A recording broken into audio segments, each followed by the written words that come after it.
Hello hi నమస్తే welcome back to US TV. నేను Kaveri. So ఈ రోజు మనతో పాటు ఉన్నారు సుప్రీంకోర్టు న్యాయవాది సాయి కృష్ణ ఆజాద్ గారు అయితే ఉన్నారు. నమస్తే సార్. నమస్తే అండి సార్, అఘోరి స్టోరీ గురించి టోటల్ గా మీ ఉద్దేశంలో మీరు చెప్పమంటే ఏం చెప్తారు సార్? అందరికీ ధన్యవాదాలు తెలియజేయాలి. అలాగే మీ ఛానల్ యువర్స్ టీవీ వారికి కానీ అదేవిధంగా మొత్తం అన్ని ఛానల్స్ వాళ్ళు ఎవరైతే ఉన్నారో అందరూ కూడా ధన్యవాదాలు తెలియజేయాలి. ఫస్ట్ ఆఫ్ ఆల్ ముఖ్యంగా ఏంటంటే మా తల్లిదండ్రులకి, అలాగే నన్ను కన్నబిడ్డలా చూసుకునే మహాతల్లి కనకదుర్గమ్మ అమ్మవారికి, ఎందుకంటే మాది విజయవాడ.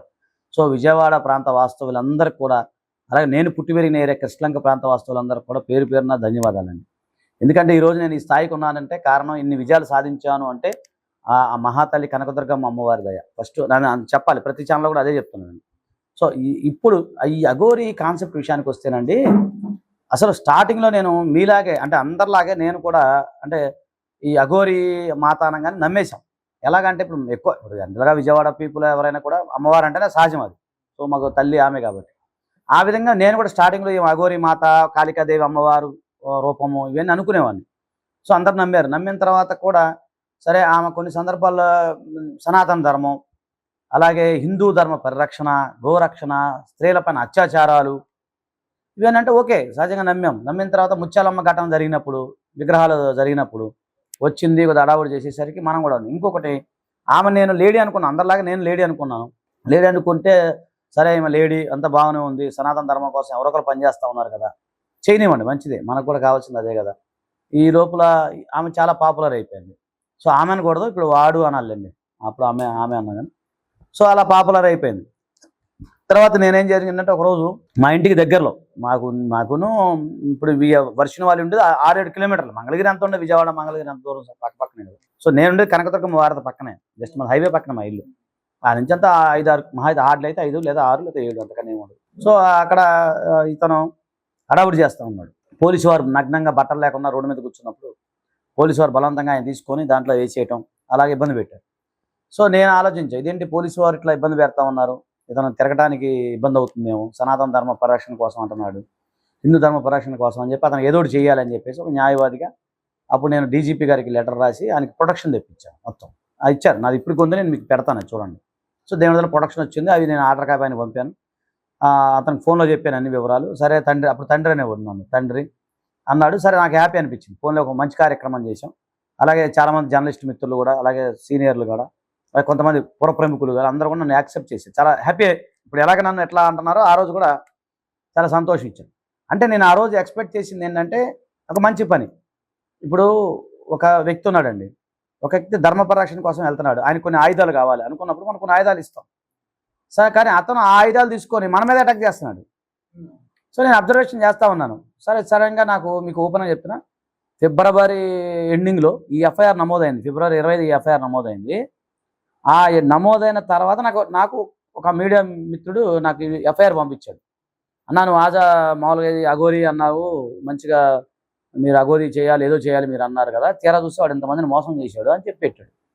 నాకు అర్థం కాక మళ్ళీ ఇంకో సీనియర్ జర్నలిస్ట్ ఆజాద్ మనం పప్పులో కాలేసాం, ఎందుకంటే అతను మనం మంచోడు అనుకున్నాం, వాడికి ఎంత అతను కూడా మాకు హెల్ప్ చేసి పెట్టాడు, ఇండైరెక్ట్గా హెల్ప్ చేసి పెట్టాడు. ఏం ఆజాద్ ఇది అని చెప్పి మన వాళ్ళు ఇంకా మనకి ఆంధ్ర సంబంధించిన కొంతమంది ప్రముఖులు నాకు ఫోన్ చేశారు.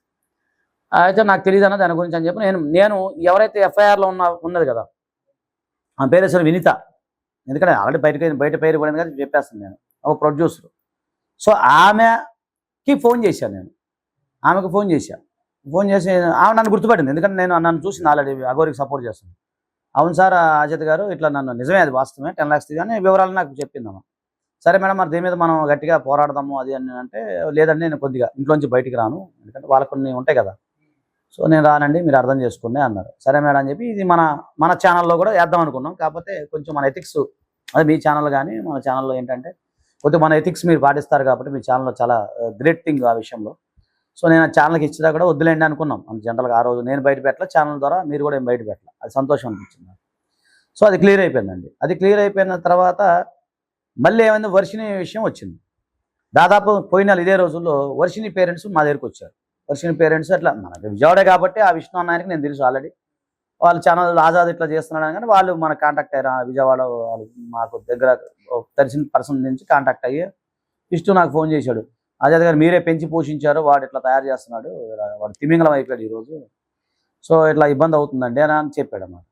సరే నేను అంటే ఆ టైంలో వీళ్ళు నేను చెప్పాను మరి హైకోర్టులో వేసుకోవాలి, అది కష్టం అండి, కొంచెం ఇబ్బంది అయితే నాకు కూడా టైం సరిపోవట్లేదు అది అంటే, సరే సార్ మీ ఇష్టం ఏదో ఒకటి చేయండి అని చెప్పి అప్పుడు ఏడ్చారు. వచ్చారు నా దగ్గరికి వచ్చారు, వాళ్ళ అమ్మ వాళ్ళ నాన్న అందరూ అంతకుముందే పరిచయం. నేను కొద్దిగా సమయం కేటాయించలేకపోయినా మన ఛానల్ కూడా వచ్చారు, మీ ఛానల్ కూడా వచ్చారు. ఆ రోజు మన అదృష్టం బాగాలేక ఆ రోజు ఇంటర్వ్యూ తీసుకెళ్ళలేకపోయాను వాళ్ళని. సో అది అయిపోయిన తర్వాత నెక్స్ట్ ఇంకోటి జరిగింది.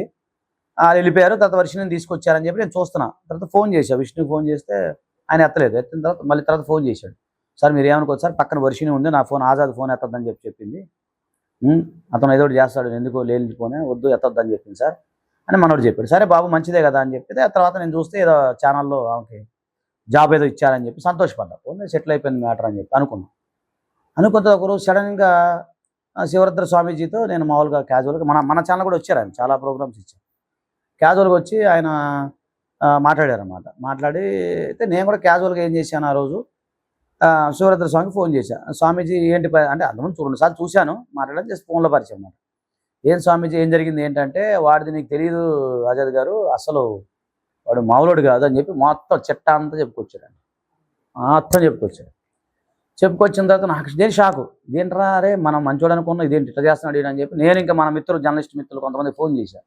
అన్న దీని మీద నిజమా అబద్ధం అంటే, లేదా ఆజాద్ నిజమే అని చెప్పి. మంచిర్యాలలో మన జూనియర్ ఒక అతను ఉన్నారు, ఎందుకంటే అఘోరిని అప్పుడు అఘోరిని మంచిర్యాల ఇంట్లో బంధించినప్పుడు విజేంద్ర అని మన జూనియర్ ఉన్నాడు, అతన్ని అక్కడికి పంపించాను. మనడు మంచి పిల్లవాడు పంపించి వాళ్ళ ఇంటికి వెళ్ళాడు. డైరెక్ట్గా ఇంటికి వెళ్ళి అతను అన్ని ఎంక్వైరీ చేసి వాళ్ళ ఇంటికి వెళ్ళి అన్ని మాట్లాడి వచ్చాడు. వస్తే మళ్ళీ అతను ఫోన్ చేసి ఏంటి బ్రదర్ ఏంటి ఏం జరుగుతుందంటే, లేదన్నా అటు గురించి బ్యాడ్ కామెంట్స్ చాలా ఉన్నాయి, చాలా మంది మోసం చేసిన ఇన్ఫర్మేషన్ వచ్చింది అన్నాడు. నాకు మళ్ళీ షాకు. అందరూ బాగా కొంచెం ఇంకా ఒకటొకటి పెరుగుతూ ఉంది. ఇంకా నేను కూడా కొంతమంది మిత్రులతో వాళ్ళతో మాట్లాడితే, లేదంటే అది చాలా మోసగాడు చీటరాడు అని చెప్పి నాకు కొన్ని రిపోర్ట్స్ పెట్టారు. వాడికి ఆపరేషన్ అయింది టైము, వాడిది ఆధార్ కార్డు ఇవన్నీ పెట్టారు. సరే నేను క్రాస్ చెక్ చేసుకున్నాను. సరే అనుకున్న తర్వాత సరే ఇలా కాదు, ఇది పని తెలుసుగా, మనకి పెంచడం తెలుసు పడేయడం తెలుసు కదండి, ఇది ఎట్ట కాదులే, మనదేందో మన టాలెంట్ చూపించాలని చెప్పేసి వెంటనే ఆమె ఎవరైతే రాధిక ఫస్ట్ భార్య ఉంది కదా, ఆమె రాధిక అంటే ఫస్ట్ భార్య అనకూడదు, ఎన్ఫోర్స్బుల్ మ్యారేజ్ అది. సో ఆమెతో మాట్లాడటం జరిగింది. సడన్గా ఆ రోజు మన ఆఫీస్కి ఇక్కడికే వచ్చారు వాళ్ళు. ఆ రోజు ఇదే మొత్తం ఈ ప్లేస్లోనే జరిగింది ఆ షూటింగ్ అంతా. సో వచ్చిన తర్వాత వాళ్ళు ఏమన్నారంటే, ఇట్లా జరిగింది, ఆ రోజు మాట్లాడిన తెల్లారి నేను ఉమెన్ కమిషన్ ఆలోచించి, ఎందుకంటే దాదాపు అతని చేతులు 4 మోసపోయారు. 1 వినిత అన్నామా ఫస్ట్, 2 వర్షిని, 3 ఇప్పుడు ఈ రాధిక, 4 పేరు చెప్పని ఒక మహిళ, వాళ్ళు కూడా నాకు కాంటాక్ట్ అయ్యారు. మరి మీరు నలుగురు మొత్తం ఆడవాళ్ళని మోసం చేస్తున్నాడు. నేను మేము ఆర్టీవీ ఇంటర్వ్యూలో వాళ్ళ మావే చెప్తున్నాడు, ఏది మన ఈ అమ్మాయి రాధిక వాళ్ళ మావే చెప్తున్నాడు. ఏం చెప్తున్నాడంటే, వాడు అబ్బాయిలతో మాట్లాడితేనేమో ఓకే ఓకే స్వామి ఓకే తండ్రి అంటాడంట, అయితే అమ్మాయితో మాట్లాడితే మాత్రం గంట మాట్లాడతాడంట. అట్లా అర్థమైంది. ఓహో ఇక కుర్రోడు మామూలు లేడీ తాడ తీయాలనుకొని కరెక్ట్గా బుధవారం అండి, పోయిన బుధవారం అంటే 1 వీక్ బ్యాక్ అందరిని తీసుకుని వెళ్ళి మేము పిటిషన్ ఫైల్ చేయడం జరిగింది. దాని గురించి చక్కగా ఆనరబుల్ కమిషనర్ వారు సంతోషపడి అది తీసుకున్నారు, డీజీపీకి లెటర్ రాయడం జరిగింది. ఇక అప్పటి నుంచి వేట ప్రారంభమైంది. వాడు ఏడున్నాడు ఏంటి మొత్తం మేము తెప్పిస్తాను, ఆడు ఎక్కడున్నాడు ఏంటి. కొద్ది రోజులు ఉజ్జాయిన్లో మేము వేయంగానే నీకు తెలిసి కానీ ఇన్ఫర్మేషన్, ఆ రోజు అసలు నువ్వు పెళ్ళి ఎక్కడ చేసుకున్నారా, పెళ్లి వేరాడు కదా నేను చెప్పా. నా వీడియో చూసుకున్నాడు, నైట్ పెళ్లి చేశాడు, నైట్ అమ్మాయిని పెళ్లి చేసుకొని ఆ వీడియో రిలీజ్ చేశాడు తెల్లారి, నేను పెళ్లి చేసుకున్న వర్షిని అని చెప్పేసి. ఆ తెల్లారి మేము మళ్ళీ మహిళా కమిషన్లో వేసాం. మహిళా కమిషన్లో డీజీపీ గారికి సీరియస్గా వాళ్ళు చాలా సీరియస్ చేశారు, మహానుభావులు డీజీపీ గారు, ఆయన చాలా సీరియస్గా స్పందించారు. వెంటనే ఆడి నుంచి వేట ప్రారంభమైంది. ఆడికి అసలు ఎన్ని చైర్పర్సన్ నేరెల శారద గారు, ఆమె చాలా అసలు ఆశ్చర్యపోయారు, ఏంటి వీడింత ఉన్మాదం, అరే మంచోడు అనుకున్న ఎట్లా చేస్తున్నాడు ఈడని చెప్పి చాలా సీరియస్ అయ్యారు మేడం. ఆమె కూడా చాలా ప్రత్యేక ధన్యవాదాలు. సో ఇమీడియట్గా ఏమైందంటే అది చాలా ఫాస్ట్గా వెళ్ళిపోయింది. అంత ఫాస్ట్గా అంటే అసలు వాడు ఎక్కడున్నాడు ఏం చేస్తున్నాడు అంటే, ఆడేమో తెలివిగా నేను మళ్ళీ తెల్లారి ఇంకో వీడియో రిలీజ్ చేసాం, మీకు తెలుసో లేదో. శుక్రవారం మేము ఆ డీజీపీ గారు స్టార్ట్ అయిన తర్వాత ఏమని, మేము చచ్చిపోతాము, మేము తెలుగు రాష్ట్రాల జోలు రాము, శుక్రవారం అనుకుంటా, మేము చనిపోతాం, మేము తెలుగు రాష్ట్రాలకు రాము, నా మీద ఆ లాయర్ కేసు పెడుతున్నాడు, ఈ లాయర్ కేసు పెడుతున్నాడు, ఇద్దరు కేసు పెడుతున్నారు, నేను ఇంకా రాను, మేము చచ్చిపోతాను అని చెప్పి ఒక రిలీజ్ చేశారు కదా. ఆ రోజు మన దాంట్లో కూడా ఉంది. చాలామంది అయిన తర్వాత మేము ఇంక న్యూస్ వస్తే మాకెందుకు, మాకు ఇట్లా మోసం చేస్తున్నాం అని చెప్పేసి గట్టిగా పోరాడిన తర్వాత మొన్న మండే రోజు నాడు అరెస్ట్ అవుతాడని చెప్పి మనకి ఇన్ఫర్మేషన్ వచ్చింది ఆ రోజు సాయంత్రం. సో అయిన తర్వాత అతన్ని ఇక అరెస్ట్ చేయడం తగిన మీరు చూశారు కదా, దాంట్లో మనం గట్టిగా ఓకే సార్, ప్రెసెంట్ వర్షిని పరిస్థితి ఏంటి అసలు? ప్రజెంట్ వర్షిని పరిస్థితి ఏంటంటే అండి, ఆమె ఏ నేరస్తురాలు కాదు. She not any accused. So ఆమె ఏంటంటే ఒక బాధితురాలాగా భావించాలని చెప్పేసి ఆ ఉద్దేశంతో మాట్లాడటం జరుగుతూ ఉంది. ఆమెను ఇప్పుడు మామూలుగా రెస్క్యూ హోమ్ అని ఉంటుందండి. ఎవరైతే బాధిత మహిళలు ఎవరైతే ఉంటారో అందులో తరలించడం జరిగింది. శంకరపల్లి రెస్క్యూ హోమ్లో ఉన్నారని తెలుస్తూ ఉంది. సో ఆమె శంకరపల్లి రెస్క్యూ హోమ్లో ఉన్నారు కాబట్టి నాకు తెలిసి నేను వాళ్ళ పేరెంట్స్తో మాట్లాడాను. మీరు పర్మిషన్ ఇస్తే విష్ణుతో మాట్లాడతాను. విత్ యువర్ పర్మిషన్ వాళ్ళ అన్నయ్యతో నేను మాట్లాడతా. సో వాళ్ళ అన్నయ్య ఏం చెప్తాడో ఒకసారి విందాము. వాళ్ళ అన్నయ్య చెప్పిన దాన్ని బట్టి నేను మీకు చెప్పగలుగుతాను.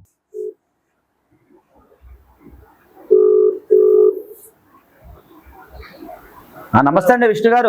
చెప్పండి సార్. అదే నేను మిమ్మల్ని ఎందుకు డిస్టర్బ్ చేయలేదంటే నిద్రపోతుంటారు కదా, అలసిపోయి ఉంటారని చెప్పి నేనే డిస్టర్బ్ చేయలేదు. అది అర్థమైంది. పడుకుంటారు, మిమ్మల్ని డిస్టర్బ్ చేయదలుచుకోవాలి. నిన్న కూడా అలిసిపోయి ఉంటారు కదా ఎండలో అక్కడెక్కడ. అది సో ఇప్పుడు నెక్స్ట్ ఏంటి మన కార్యక్రమం ఏంటి చెప్తే నేను మన ఆఫీసులో ఉన్నాను, గట్టిగా ప్లాన్ చేద్దాము. మరి ఏం చేద్దాం అనుకుంటున్నారు? ఇప్పుడు ఆమె ఏమంటది అమ్మాయి? ఏమంటది రానని చెప్పేసింది. ఓకే. సో ఇప్పుడు మనం సిఐ గారు ఏమన్నారు, వస్తే తీసుకెళ్ళి లేదని చెప్పారు కదండి ఆయన. నేనేం చేద్దాం అనుకున్నానంటే దీనికి సంబంధించి జనరల్గా హైకోర్టులో ఏమన్నా పిటిషన్ వేసి నేను ఇంకా ఆలోచిస్తున్నాను. వేరే కొంతమంది అడ్వకేట్స్తో డిస్కస్ చేస్తా ఉన్నాను. నిన్న పొద్దున మాట్లాడాను. అయితే ఆమెకి ఏమైనా ఎర్నింగ్స్ ఉన్నాయండి? ఆదాయం ఏమైనా ఉందా ఇప్పుడు? లేదు. ఎస్. ఆ రెస్క్యూ హోమ్లో ఎన్నాళ్ళు ఉంచితే ఒక 1 వీక్ 10 days ఉంచుతారు, కానీ కష్టమే కదా వాళ్ళకు కూడా. సో ఆమె ఎర్నర్ కాదు, ఆమెకి ఇట్లా ఆదాయం కూడా లేదు, ప్లస్ ఆమెకి మానసిక స్థితి కూడా బాగాలేదని చెప్పి ఆ సర్టిఫికేట్ పెట్టి హైకోర్టులో ఆమె రిట్ ఫైల్ చేసి జడ్జి గారే పిలిపించి అసలు ఏం జరిగింది ఏంటనే మాట్లాడేట్టుగా అనుకుంటున్నాను నా సైకలాజికల్గా అట్లా. కాకపోతే మీరు ఓకే అంటే దానికి పిటిషన్ తయారు చేసి ఫైల్ చేద్దాం మండే రోజు. మీరు ఓకే అంటే మాట్లాడి చెప్పండి. అంతే. ఎవరన్నా ఒకళ్ళు ఇస్తే చాలు. ప్రయత్నం అయితే చేయడం తప్పు కాదు కదండి. దానికేమి మీరేం డబ్బులేమి వద్దులే పాప, మీ దగ్గర కూడా డబ్బులు లేవు కాబట్టి ముందు నా అవసరమైతే నా జేబులో వేసుకుని చేద్దాం, తర్వాత చూసుకుందాం. ఓకేనండి, ఒకసారి నాకు డిస్కస్ చేసి చెప్పండి. రైట్ అలా చూసారు కదా విష్ణు గారు మాటలు మనం విన్నాం కదా. సో విష్ణు గారు ఏమంటారంటే ఆమె నేను రాను, నా వల్ల కదా అక్కడే ఉంటాను అని చెప్పి ఆమె చెప్తా ఉంది. సో అదండి ఇప్పుడు మనం ఎప్పటికప్పుడు ఫాలోఅప్ చేస్తా ఉన్నాం. కుదిరితే మండే రోజు కల్లా కుదిరితే హైకోర్టులో రిట్ ఫైల్ చేద్దాం ఆలోచన. ఓకే సార్, ఇప్పుడు ఆయన ఫస్ట్ వైఫ్ సిచ్యువేషన్ ఏంటి సార్? మీరే ఇప్పుడు మొత్తము ఈ కేసుని వాదిస్తున్నారు కాబట్టి మరి ఇప్పుడు కరెంట్ సిచ్యువేషన్ ఏంటి సార్? చాలా మంచి ప్రశ్న అడిగారండి. మొదటి భార్య రాధిక అనేది బదులు ఆమె బాధితురాలని నేను అంటున్నాను. సో ఖచ్చితంగా మళ్ళీ చెప్తున్నాను సార్, ఛాలెంజ్ చేసి చెప్తున్నా, ఇది నా వృత్తికి సంబంధించిన విషయం, నా ఛాలెంజ్కి సంబంధించిన విషయం. ఎందుకంటే వాడు చేసిన పనులు మామూలు కదా. పిల్ల చెప్తే నా రక్తం ఉడికిపోయిందండి. అసలు ఏంటి అంత ఆవేశం వచ్చిందని అర్థం. నా బాధ అంత ఆవేశపడుతున్నా నేను. ఇంకొకటి అయితే అసలు తాడు తీసేసాం, తెలుసు కదా మనకి ఇష్టంగా బ్యాచ్ అట్టు ఉండదు, తాడు తీసామని. సో ఏమనలేక పరిస్థితి అట్లా ఉంది. ఏంటిది అంత ఘోరంగా చేశాడండి, చెప్పకూడదు అసలు. అంత భారంగా ఆమె వేరే పార్ట్స్ ఏవైతే ఉన్నాయో అన్ని పట్టుకొని రకాలుగా చిందర చేసినట్టు తెలుస్తూ ఉంది. సో నేనేమంటున్నానంటే ఏదైతే ఉన్నాయో అతను ఇలా చేసేసరికి నాకు చాలా కోపం వస్తుంది. ఇప్పుడు నెక్స్ట్ డీజీపీ గారికి నేను హానరబుల్ డీజీపీ గారికి లెటర్ రాశాను. ఈ మహిళా కమిషన్ వారు ఇచ్చారు. ఇది తీసుకెళ్ళి ఖచ్చితంగా రేపు కరీంనగర్ వాళ్ళు ఉన్న ప్రాంతము కరీంనగర్లో ఖచ్చితంగా ఇమీడియట్లీగా అతని పైన ఎఫ్ఐఆర్ నమోదు చేపిస్తాము, అటెంప్ట్ రేప్ చేపిస్తాము. అతను మళ్ళీ ఈ జైలు నుంచి ఆ జైలుకి తరలిస్తాము. అక్కడ కూడా అతను ఇరుక్కుపోయే అవకాశం ఉండదు. ఇంకా మంచిర్యాల 2-3 ఉన్నారు. కుదిరితే మంచిర్యాలలో కూడా ఎఫ్ఐఆర్ నమోదు అయ్యే అవకాశం ఉంది. కుదిరితే ఆంధ్రప్రదేశ్లో ఇంకొక బాధితురాలు ఉన్నారు, అక్కడ కూడా నేను ఎఫ్ఐఆర్ నమోదు చేసి వారిని అన్ని జైలుకి తిప్పే అవకాశం ఉందండి. ఓకే సార్, ఇప్పుడు మరి అఘోరికి ఎలాంటి పనిష్మెంట్స్ పడతాయి సార్? చాలా మంచి ప్రశ్న అడిగారు. ఇప్పుడున్న పరిస్థితులు అయితే ఈ ఎఫ్ఐఆర్ విషయంలో 7 years వరకు ఇంప్రిజ్మెంట్ ఉంటుందండి. రేపొద్దున లైంగికంగా దాడి చేసి, లైంగికంగా వేధించి, మోడెస్ట్ ఆఫ్ ఉమెన్ ఇవన్నీ కూడా ఏదైతే ఉంటుందో దాని ప్రకారం చూస్తే 20 years వరకు జైలు శిక్ష పడే అవకాశం ఉంటుంది. కాబట్టి మేమేం చెప్తున్నామంటే ఆమె కూడా షీఈ్ ప్రాక్టీసింగ్ అడ్వకేట్. సో ఆమె ఏం చెప్తుందంటే అందరికి నేను అప్పీల్ చేశాం ప్రతి మీడియా ద్వారా, దయచేసి అడ్వకేట్స్ ఎవరో కూడా సపోర్ట్ చేయండి. ఒక అడ్వకేట్ వ్యక్తిగా నేను సఫర్ అయ్యాను. సో మీ అడ్వకేట్స్ అందరూ సపోర్ట్ చేయండి. అతనికి బెయిల్ రాకుండా చేసి డైరెక్ట్గానే ట్రయల్ చేసేటట్టుగా ప్లాన్ చేసే విధంగా చేయమని చెప్తా ఉన్నాము. అలా కనుక కుదిరితే నెక్స్ట్ ట్రయల్ ఒక 6 నెలల్లో 7 నెలల ట్రయల్ స్టార్ట్ అవుద్ది.